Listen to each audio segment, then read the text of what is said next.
Netanyahu के दफ्तर को निशाना बनाया गया है, यह दावा किया है ईरानी पासदारान इनकलाब ने।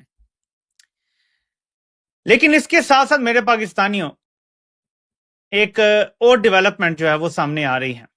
इजराइल के प्रधानमंत्री बेंजामिन नेतन्याहू ने वो ऐलान किया जिसने अमेरिका से लेकर पाकिस्तान को हिलाकर रख दिया था और दुनिया चौंक गई। एक बेंजामिन नेतन्याहू का इंटरव्यू है, उसमें उन्होंने बोला है कि मिलिटेंट इस्लामिक रिजीम दुनिया के लिए बहुत बड़ा खतरा है। अब इसमें सबसे पहले पे है ईरान, दूसरे पे है पाकिस्तान। और नेतन्याहू ने कल की बात है, ये परसों की, उसने एक इंटरव्यू में कहा है कि ईरान सबसे बड़ा ये है और उसके बाद पाकिस्तान है। कहता है कि दोनों शैतान, उसने लफ्ज इस्तेमाल किए हैं इस तरह के लोग। ईरान के बाद अब कहा यह जा रहा है कि इजराइल का अगला निशाना पाकिस्तान का एटमी प्रोग्राम ही होगा। और जब ईरान पे कब्जा कर लिया जाएगा या ईरान के अंदर रजीम तब्दील करके सब कंट्रोल हो जाएगा, तो उसके बाद पाकिस्तान की बारी आएगी। क्वेश्चन इज कि टारगेट पे हम भी हैं, रेडार पे हम भी हैं। As long as we are nuclear, we are on the radar. और नेतन्याहू कहां है ये किसी को नहीं पता। कोई कहता है जर्मनी में है, कोई कहता है ग्रीस में है, कोई किधर की बात कर रहा है। लेकिन और ये जो अमेरिका है ना, जिसको हम कहते हैं दोस्त, ये अपने बाप का भी दोस्त नहीं है। ये अपने मुल्क का दोस्त नहीं है, तो हमारा कहां से दोस्त होगा। ये महादेव ने मेरी बात 2 घंटे में सुन ली। सुबह मैंने वीडियो बनाया कि अब अगला टारगेट होगा पाकिस्तान। ये मैंने सुबह बोला था आपको, और आप सोच के देखिए कि अभी तो मैंने बोला है और महादेव ने मेरी बात सुनकर इंप्लीमेंट भी कर दिया। सॉरी, मैं इसको लगाना भूल गया था। पाकिस्तान को अटैक कर दिया गया है, उसका जो नूर खान बेस है उसको अटैक किया है। ये प्राइड है पाकिस्तान की मिलिट्री की, वो बर्न हो रहा है। और जो फोर्ट्रेस था उसको ब्रीच कर दिया गया। कोई सुपर पावर नहीं, कोई हाईटेक स्टेल्थ बॉम्बर नहीं, एक आर्म्ड कामिकाजी ड्रोन्स हैं जो अफगानिस्तान से चलते हैं। अफगानिस्तान के पास कामिकाजी ड्रोन कब आ गए? अभी मैंने को 2 दिन पहले बताया था कि अफगान के लोग मुझे मिले थे, वो मुझे बोल रहे थे कि यार मोदी जी को बोलो कोई ठूंठा करने वाला कोई हमें हथियार दे दे, बाकी काम हम कर देंगे, आपको कुछ भी पाकिस्तान के खिलाफ करने की जरूरत नहीं है। मैंने तो वीडियो में सिर्फ उनका जो फरमान था वो मोदी जी तक पहुंचाया है। मैं ये नहीं कह रहा हूं कि हमने कुछ दिया है, मैं सिर्फ ये बोल रहा हूं कि तालिबान ने बॉम्ब किया है पाकिस्तान का मोस्ट सिक्योर मिलिट्री इंस्टॉलेशन इन पाकिस्तान, नूर खान एयरबेस। याद है आपको ये कौन सा एयरबेस है?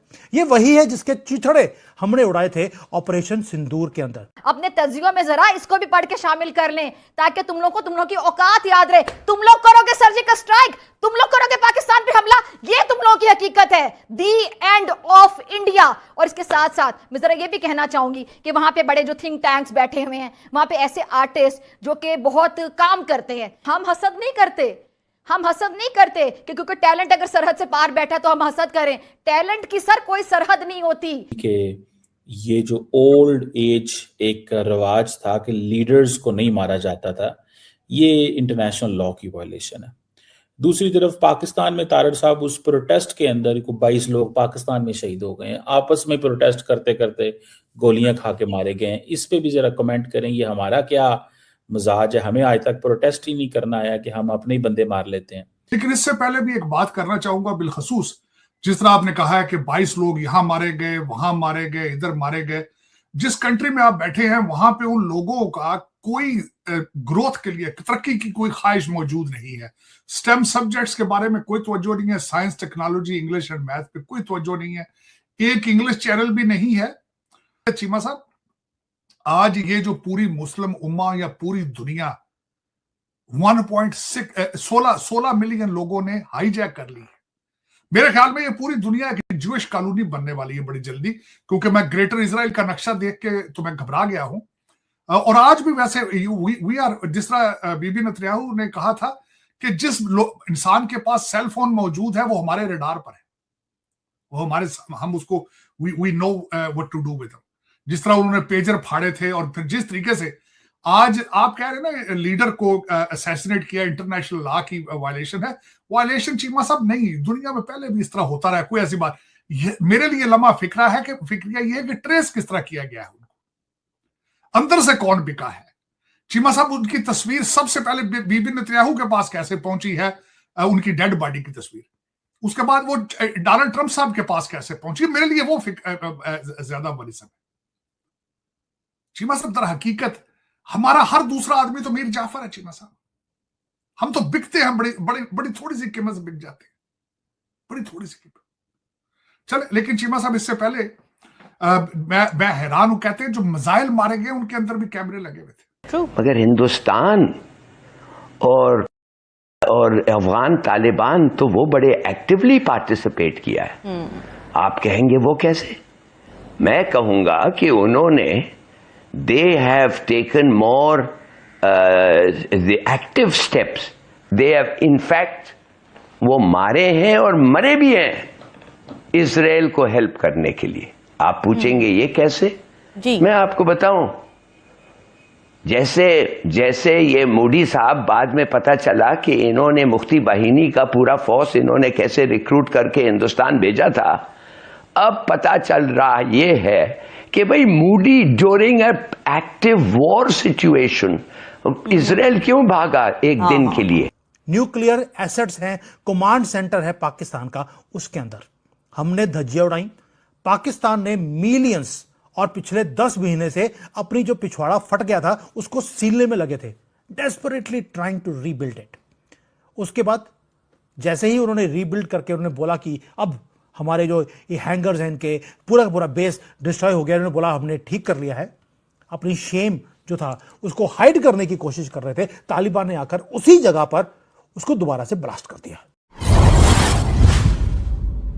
दोस्तों, पश्चिम एशिया की राजनीति एक बार फिर सुर्खियों में है और हाल ही में सोशल मीडिया पर कई तरह की खबरें तेजी से वायरल हो रही हैं, जिनमें बेंजामिन नेतन्याहू, ईरान और पाकिस्तान को लेकर अलग अलग दावे किए जा रहे हैं।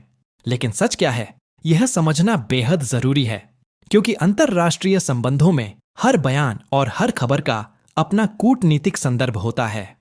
कुछ पोस्ट्स में यह दावा किया जा रहा है कि बड़े स्तर पर सैन्य कार्रवाई की चेतावनी दी गई है, वहीं दूसरी ओर आधिकारिक सूत्र संयम और रणनीतिक संवाद की बात करते दिखाई देते हैं। हमें यह समझना होगा कि कई बार अधूरी या भ्रामक जानकारी माहौल को और तनावपूर्ण बना देती है, जबकि वास्तविकता अक्सर अधिक जटिल और संतुलित होती है।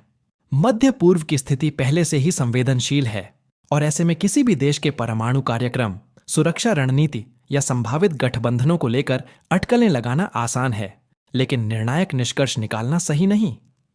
अब जरा सोचिए, अगर वैश्विक राजनीति का यह खेल अचानक नया मोड़ ले ले तो आने वाले महीनों में दुनिया की दिशा किस तरफ जा सकती है, और क्या दक्षिण एशिया की स्थिरता पर इसका कोई सीधा असर पड़ेगा? इन सवालों के जवाब आने वाला समय ही देगा, लेकिन जागरूक नागरिक के तौर पर हमारा काम है कि हम हर खबर को तथ्यों की कसौटी पर परखें और अफवाहों से दूर रहें। अंतर्राष्ट्रीय मंच पर लिए जाने वाले फैसले केवल एक देश ही नहीं, बल्कि पूरी दुनिया की अर्थव्यवस्था और सुरक्षा पर असर डालते हैं। अगर आप ऐसे ही विश्लेषण और अपडेट आगे भी देखना चाहते हैं तो वीडियो को लाइक करें, अपने दोस्तों के साथ शेयर करें और चैनल को सब्सक्राइब करना ना भूलें।